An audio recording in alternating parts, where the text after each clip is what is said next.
नमस्कार दोस्तों, स्वागत है आपका हमारे YouTube चैनल टेक जॉब में। आज हम लेकर आए हैं पर्यावरण के 20 महत्वपूर्ण प्रश्न जो पिछली परीक्षाओं में आते रहे हैं। और अगर ये वीडियो आपको अच्छी लगे तो लाइक और शेयर ज़रूर करें, और यदि आप हमारे चैनल पर पहली बार हैं तो चैनल को सब्सक्राइब कर लें, जिससे हमारी आने वाली वीडियो का नोटिफिकेशन आप तक सबसे पहले पहुंच सके। तो चलिए स्टार्ट करते हैं आज की महत्वपूर्ण प्रश्न। हमारा पहला प्रश्न है, जीवों के पारिस्थितिकी कारकों का योग पर्यावरण है, यह कथन किसका है? तो इसका सही आंसर है ए फिटिंग। ए फिटिंग ने कहा है कि जीवों के पारिस्थितिकी कारकों का योग ही क्या है? पर्यावरण है। हमारा अगला प्रश्न है, अधोलिखित में से भौतिक वातावरण का तत्व नहीं है, मतलब इनमें से जो है वो भौतिक वातावरण का तत्व जो है वो कौन सा नहीं है? तो इसका सही आंसर है बस्तियां जो हैं ये भौतिक वातावरण का तत्व नहीं है।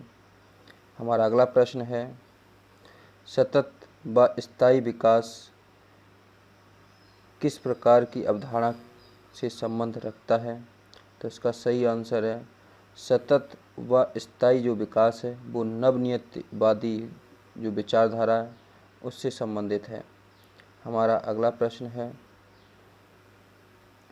वर्तमान समय में वन्य क्षेत्र उसे कहा जा सकता है जहां प्रकृति में मानव क्रियाओं द्वारा परिवर्तन हुआ है।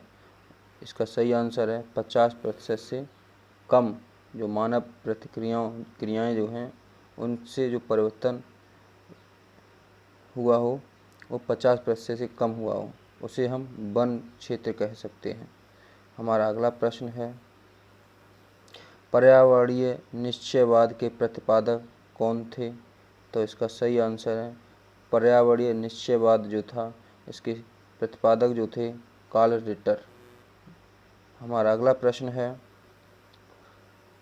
संयुक्त राष्ट्र संघ ने वर्ष 2002 को किसका अंतर्राष्ट्रीय वर्ष घोषित किया? तो इसका सही आंसर है सतत विकास का, सस्टेनेबल डेवलपमेंट जो है ये वर्ष घोषित किया गया था संयुक्त राष्ट्र संघ द्वारा 2002 में। हमारा अगला प्रश्न है, पर्यावरण दिवस कौन सी तारीख को मनाया जाता है? ये तो बहुत ही महत्वपूर्ण प्रश्न है, अक्सर आपको यूपी टेट और सुपर टेट में भी मिला था, इस प्रश्न कई बार आ चुका है। तो इसका सही आंसर है 5 जून।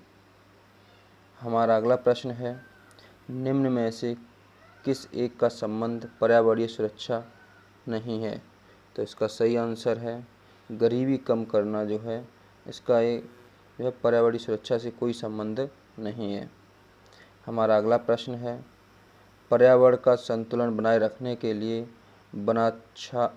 वनांतर्गत क्षेत्रफल होना चाहिए, मतलब जो पर्यावरण हमारा जो इससे संतुलित हो सके उसमें कितने प्रतिशत जो क्षेत्रफल है वो वन से आच्छादित होना चाहिए?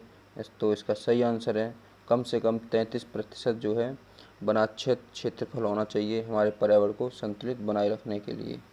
हमारा अगला प्रश्न है, पेड़ पौधे प्रदूषण को घटाते हैं, पेड़ पौधे जो हैं प्रदूषण को क्या करते हैं? घटाते हैं, क्योंकि वे अवशोषण करते हैं। तो पेड़ जो है हमारे कार्बन डाइऑक्साइड को अवशोषण कर लेते हैं, इसलिए इनको ये प्रदूषण जो है उसको कम करते हैं। हमारा अगला प्रश्न है, किसी क्षेत्र में पेड़ों के उगने के लिए अपेक्षित न्यूनतम तापमान जो है वो कितना होना चाहिए? तो इसका सही आंसर है कम से कम 4 डिग्री सेल्सियस तापमान वहाँ का होना चाहिए, तभी वहाँ पेड़ उग सकते हैं। हमारा अगला प्रश्न है, भारत में वन अनुसंधान संस्थान कहाँ स्थित है? तो इसका सही आंसर है भारत के अंदर जो है वन फॉरेस्ट इंस्टीट्यूट जो है वो फॉरेस्ट रिसर्च इंस्टीट्यूट जो है वो देहरादून में स्थित है। हमारा अगला प्रश्न है, भारत में अधिकतम वन आच्छादन क्षेत्र कौन सा है? तो इसका सही आंसर है आरक्षित वन।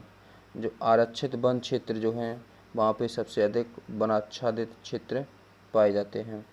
हमारा अगला प्रश्न है, निम्न में से किसको हरा सोना कहते हैं? तो हरा सोना जो है वो वन को कहते हैं। हमारा अगला प्रश्न है, भारत में अधिकांश वन संपदा का मालिक कौन है? तो इसका सही आंसर है, वन संपदा के जो मालिक हैं वो राज्य होते हैं। हमारा अगला प्रश्न है, वन महोत्सव किससे संबंधित है?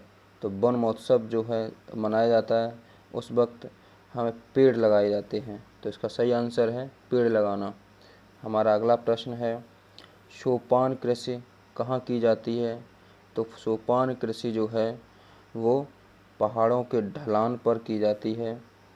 हमारा अगला प्रश्न है, प्राकृतिक संसाधन का उदाहरण नहीं है। जो प्राकृतिक संसाधन जो है इसका उदाहरण नहीं, इसका सही आंसर है इमारतें जो हैं प्राकृतिक संसाधनों के उदाहरण नहीं है। बाकी ये सब जल, ऊर्जा, भूमि ये प्राकृतिक संसाधन हैं। हमारा अगला प्रश्न है, प्राकृतिक संसाधनों के नष्ट होने का सुमेल कारण नहीं है। तो इसका सही आंसर है भूकंप। भूकंप जो है प्राकृतिक संसाधन नष्ट होने से नहीं आते, बल्कि जनसंख्या वृद्धि और पर्यावरण प्रदूषण, वन्य जीवों का शिकार करना, ये प्राकृतिक संसाधनों के नष्ट होने से संबंधित है। हमारा अगला प्रश्न है और अंतिम प्रश्न है, पर्यावरण की मूलभूत संकल्पना नहीं है। तो मूलभूत जो संकल्पना जो है वो है जो नहीं है, इसका सही आंसर है जनसंख्या वृद्धि। जनसंख्या वृद्धि जो है पर्यावरण की मूलभूत संकल्पना नहीं है। तो ये थे हमारे महत्वपूर्ण प्रश्न। तब मिलते हैं अगले वीडियो में, तब तक के लिए नमस्कार, जय हिंद।